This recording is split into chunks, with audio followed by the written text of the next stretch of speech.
Imagine a world where death is not an end, but a terrifying, elaborate, and dangerous beginning. A world where the passing of a king unleashes a series of rituals so extreme, so steeped in magic and fear, that they have been whispered about for millennia. We all learned about the pyramids in school.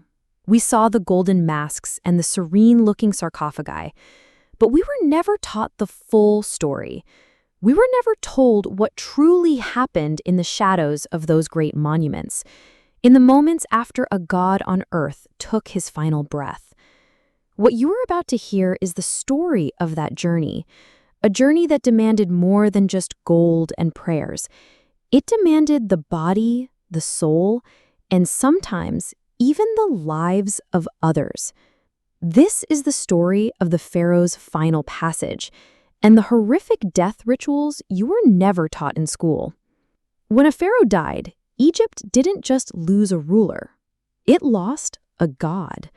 The sun, it was believed, had temporarily fallen from the sky, and in that moment of darkness, a wave of chaos rippled across the kingdom. The news would travel down the Nile not by messenger, but by a sound, a great, wailing cry that would be picked up from one village to the next. This wasn't just grief, it was a ritualized, nationwide performance of despair. History tells us that men would let their beards grow wild. People would smear their faces with silt from the river, a sign of profound mourning. But this was nothing compared to the scene at the royal court. Here, professional mourners, women known as the kites of Nephthys, would lead the chorus of sorrow. They would cry, tear at their clothes, and throw dust upon their heads, their shrieks echoing through the palace halls. This was the first step, to show the gods that the world of the living was broken without its divine king. But while the kingdom mourned, a far more secret and sacred process was beginning. The pharaoh's body, now an empty vessel, had to be prepared for the most important journey it would ever take. This wasn't about preserving a memory. It was about transforming a mortal man back into an eternal god. And this transformation was a gruesome, meticulous, and deeply spiritual ordeal. The royal embalmers, a secretive priesthood who held the keys to the afterlife, would carry the pharaoh's body to a special tent on the west bank of the Nile, the land of the setting sun, the land of the dead. This place, known as the Ibu, or the tent of purification, was where the body would be washed with sacred water and palm wine. It was a cleansing, not just of the physical body, but of the earthly taints that clung to it. From there, it was taken to another location, the Wabet, the House of Beauty. But the name was a chilling irony for what happened within its walls. Here, the true methodical deconstruction of the pharaoh would begin. The chief embalmer, wearing the mask of Anubis, the jackal-headed god of the dead, would oversee the procedure. This mask wasn't for show. It was believed that by wearing it, the priest became Anubis, channeling the god's divine power to guide the pharaoh's soul.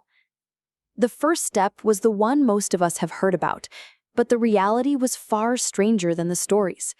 The brain, considered nothing more than useless stuffing, had to be removed. Using a long bronze hook inserted through the nostrils, the embalmers would carefully liquefy and drain the brain matter. It was a delicate process, done with the care of a surgeon, because damaging the face was unthinkable. The face was the pharaoh's identity, the image he would carry into eternity. Once the skull was empty, they would turn to the body.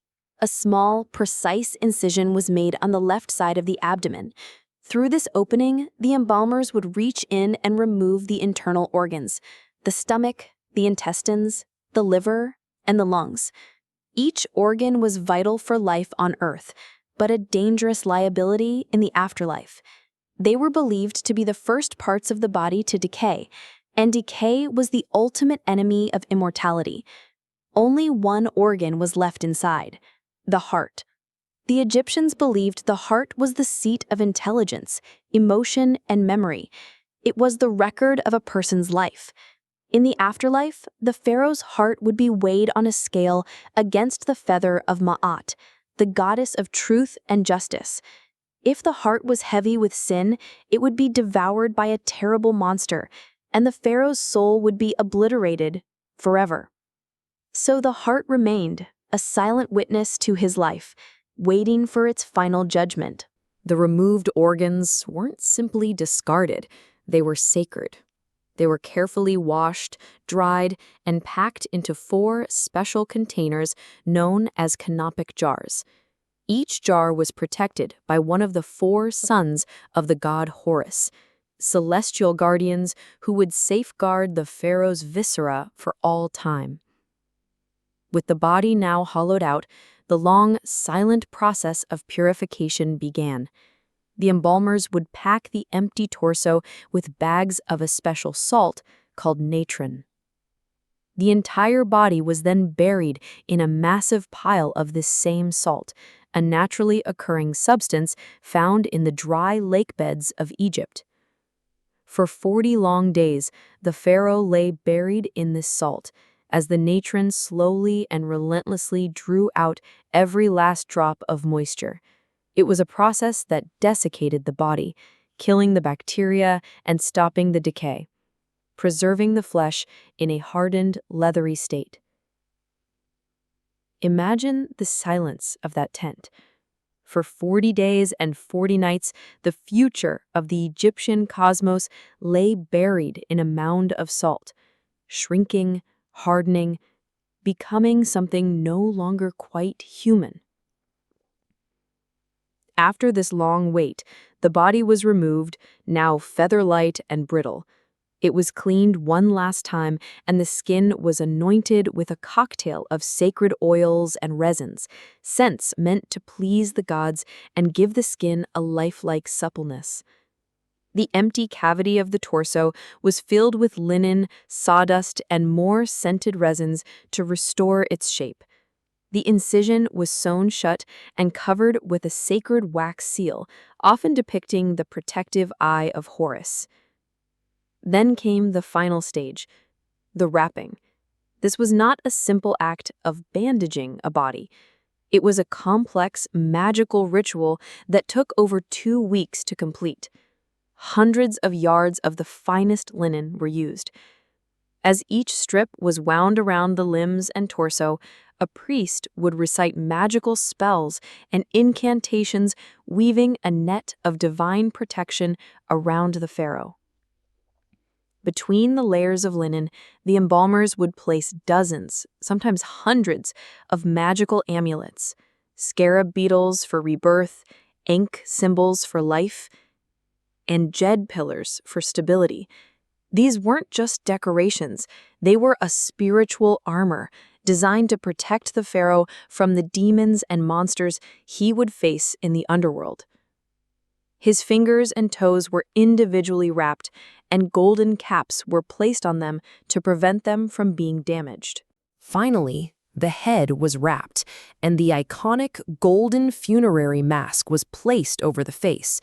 This was not just a portrait, it was an idealized divine version of the king, the face he would wear as a god.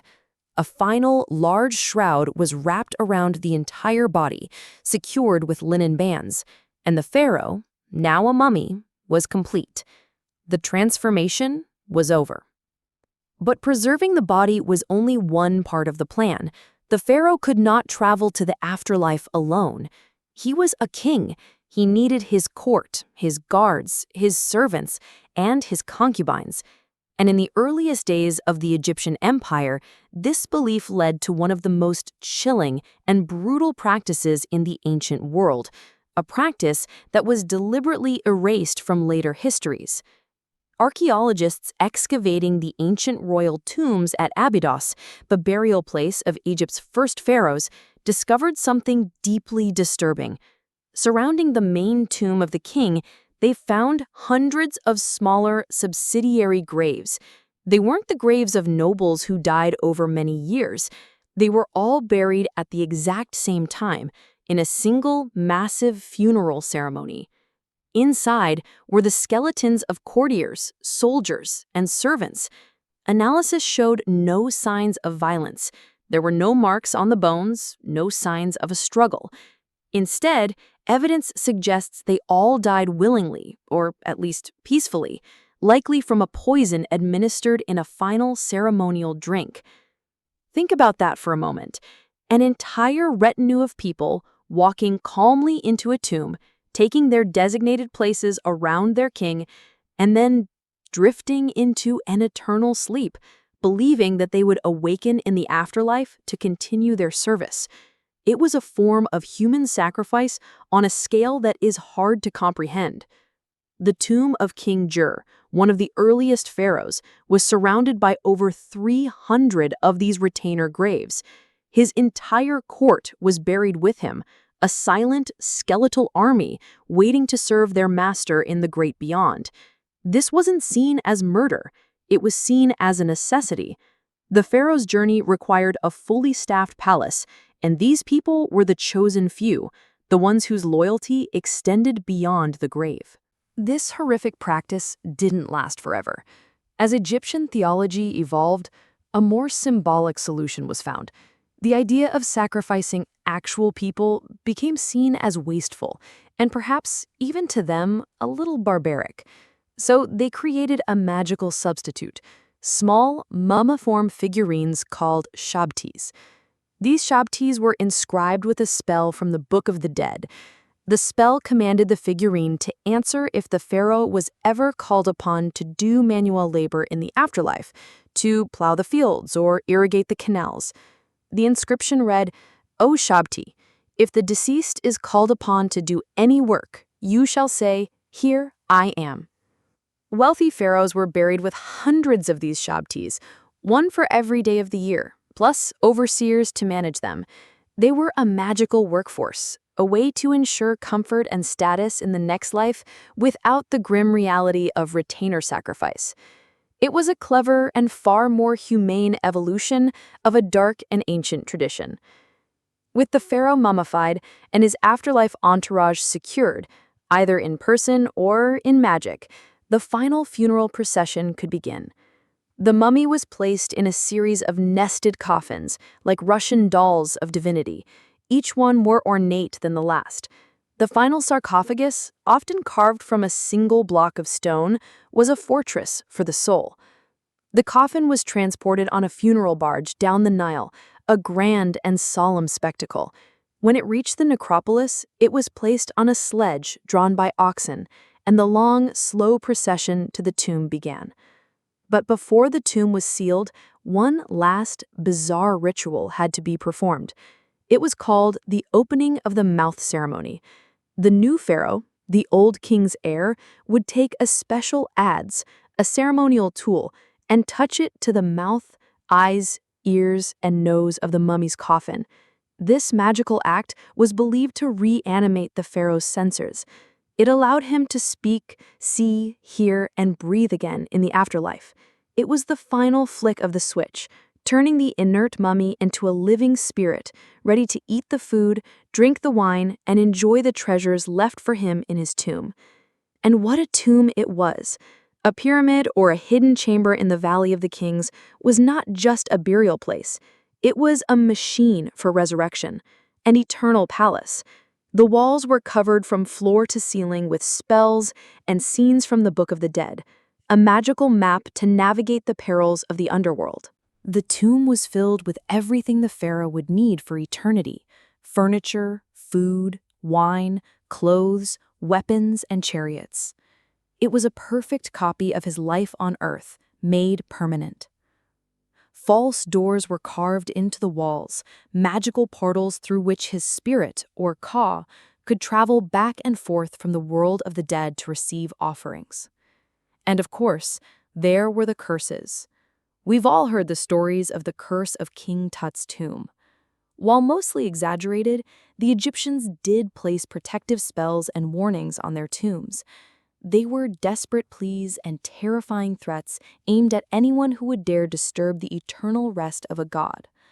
They built hidden chambers, false corridors, and deep shafts designed to foil tomb robbers. Because to rob a tomb was not just to steal gold, it was to steal a pharaoh's eternity. It was to destroy his chance at rebirth and condemn his soul to wander in darkness forever. Once the final prayer was said and the last stone was slid into place, sealing the tomb, a profound silence would fall over the desert. The work was done. A man had died, but a god had been forged. A journey filled with methodical brutality, dark magic, and an unshakable belief in eternity had finally come to an end. What they built was more than a tomb. It was a testament to the single greatest obsession of an entire civilization, the defeat of death itself. They poured all their wealth, their knowledge, and their faith into this one goal. And in their quest for eternal life, they created rituals so powerful, so strange, and so terrifying that we are still trying to unravel their secrets today. They show us that for the ancient Egyptians, the line between the sacred and the horrific was very, very thin. If you found this journey into the shadows of history compelling, don't forget to subscribe for more untold stories.